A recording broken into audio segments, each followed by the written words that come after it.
మిత్రులారా నమస్తే. నేను మీ ప్రసాదమూర్తి. మూగజీవులండి. నోరు తెరిచి తమ బాధ కానీ, తమ గోడు కానీ, తమ సంతోషాన్ని కానీ, విషాదాన్ని కానీ వ్యక్తం చేయలేనటువంటి మూగజీవులు. దాదాపు 8 లక్షల నుంచి 10 లక్షల దాకా ఉన్న మూగజీవులు. అవేనండి ఢిల్లీ పరిసర ప్రాంతంలో ఆ నేషనల్ క్యాపిటల్ రీజన్ ఏదైతే ఉందో ఆ పరిసర ప్రాంతాల్లో ఉన్నటువంటి స్ట్రీట్ డాగ్స్. ఆ స్ట్రీట్ డాగ్స్ ఆగస్టు 11వ తేదీ నుంచి సుప్రీంకోర్టు వైపు, మన దేశపు అత్యున్నత న్యాయస్థానం వైపు అలా దీనంగా, అలా శూన్యంగా, అలా మోగగా, ఆవేదనతో, ప్రాధేయపడుతూ అలా చూస్తూ ఉన్నాయండి. ఆ మూగజీవుల మూగవేదనను మన అత్యున్నత న్యాయస్థానం ఎట్టకేలకు అర్థం చేసుకుంది. వాటి పట్ల ఈరోజు సహృదయంతో సానుకూలంగా స్పందించింది. ఇది చాలా శుభవార్త. Not only for the NGOs that are fighting for the protection of animals, not only for animal lovers, not only for dog lovers, మొత్తం మనసున్న ప్రతి మనిషికి కూడా ఇది ఆనందాన్ని, సంతోషాన్ని ఇచ్చేటటువంటి వార్తేనండి. మనం గత 10 రోజులుగా చూస్తున్నాము.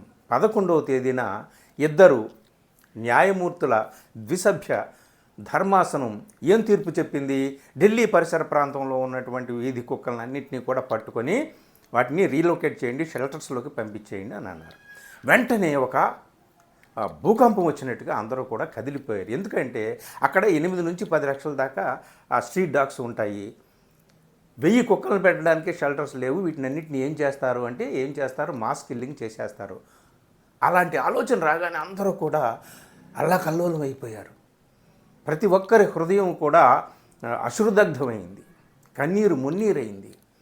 అందుకనే వెంటనే ఎన్జిఓలు కానీ, యానిమల్ లవర్స్ కానీ, మొత్తం డాగ్ లవర్స్ కానీ, అన్ని సంస్థలు అందరూ ఇండివిజువల్గా పిటిషన్లు పెట్టుకున్నారు. అయ్యా సుప్రీంకోర్టులో కూర్చున్నటువంటి పెద్దలారా, మీరందరూ ఆ మూగజీవుల పట్ల కాస్త దయ చూపండి, ఇంత కఠినంగా వద్దు అని చెప్పి. ఎందుకంటే అంతకుముందు ఒకసారి సుప్రీంకోర్టు ఇదే స్ట్రీట్ డాగ్స్ మీద వాటికి వ్యాక్సినేషన్ ఇవ్వండి, స్టెరిలైజ్ చేయండి, వాటిని అన్నీ చేసిన తర్వాత రీలొకేట్ చేయడం అంటే యథాప్రకారం వాటి స్థానాల్లో పెట్టండి అంతకుముందు ఒకసారి సుప్రీంకోర్టు ఇచ్చింది. కానీ దానికి విరుద్ధమైనటువంటి తీర్పు 2 న్యాయమూర్తులతో కూడినటువంటి ధర్మాసనం ఆగస్టు 11వ తేదీని ఇచ్చేటప్పటికి అంతా అల్లకల్లోలం అయిపోయారు. సో దీని మీద పిటిషన్లు వచ్చినాయి. కపిల్ సిబాల్ లాంటి వాళ్ళు వాదించారు. అందరూ కూడా ఆవేదనతో కన్నీరు నిండినటువంటి హృదయాలతో నివేదించుకున్నారు. ఒక్కసారి పునఃసమీక్షించండి అని చెప్పి అత్యున్నత న్యాయస్థానానికి. అప్పుడు అత్యున్నత న్యాయస్థానం 3 జడ్జెస్తో కూడినటువంటి ధర్మాసనం ఏర్పడింది. దీని మీద ఒకసారి మళ్ళీ రీథింక్ చేస్తాము అని చెప్పి ఈరోజు ఆ 3 జడ్జెస్తో కూడినటువంటి ధర్మాసనం ఒక పెద్ద ఊరటనిచ్చింది. కేవలం ఢిల్లీ పరిసర ప్రాంతంలో ఉన్నటువంటి స్ట్రీట్ డాగ్స్కే కాదు, దేశవ్యాప్తంగా ఉన్నటువంటి స్ట్రీట్ డాగ్స్కి చాలా ఊరట. పాపం నోరు తెరిచి అడగలేవు కదా, వాటి మోగ ప్రార్థన, మోగ నివేదన, మోగ విజ్ఞప్తిని మన అత్యున్నత న్యాయస్థానం పట్టించుకున్నట్టుంది. వెంటనే తమ తీర్పుని పునఃసమీక్షించుకొని మళ్ళీ ఇప్పుడు ఏం చెప్పిందయ్యా అంటే, ఈరోజు మీరు వాటిని ఎక్కడికి కూడా తరలించక్కర్లేదు, ఏ షెల్టర్స్కి తరలించకండి.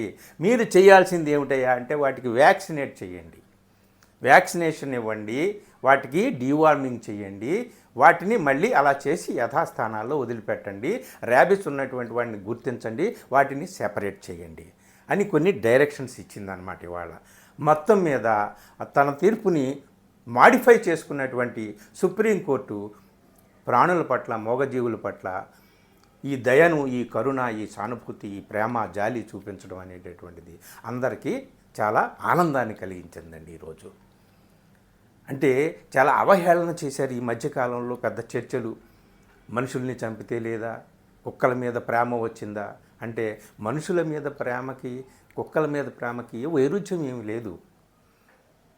వైరుధ్యం ఏమి లేదు. చాలామంది కొంతమంది అయితే కుక్కలను పెళ్ళిళ్ళు చేసుకోండి, కుక్కల్ని ఇళ్ళల్లో పెట్టుకోవచ్చు కదా, ఇలాంటి పిచ్చి పిచ్చి మాటలతో పిచ్చి పిచ్చి వాదనలు చేశారు. అవి సరికాదు.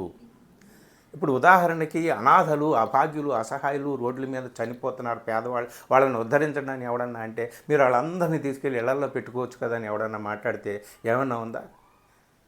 ఇది పిచ్చి పట్టిన వాడి వాదనే కదా. సో ఇలాంటి వాదనలు సుప్రీంకోర్టు పట్టించుకోలేదు.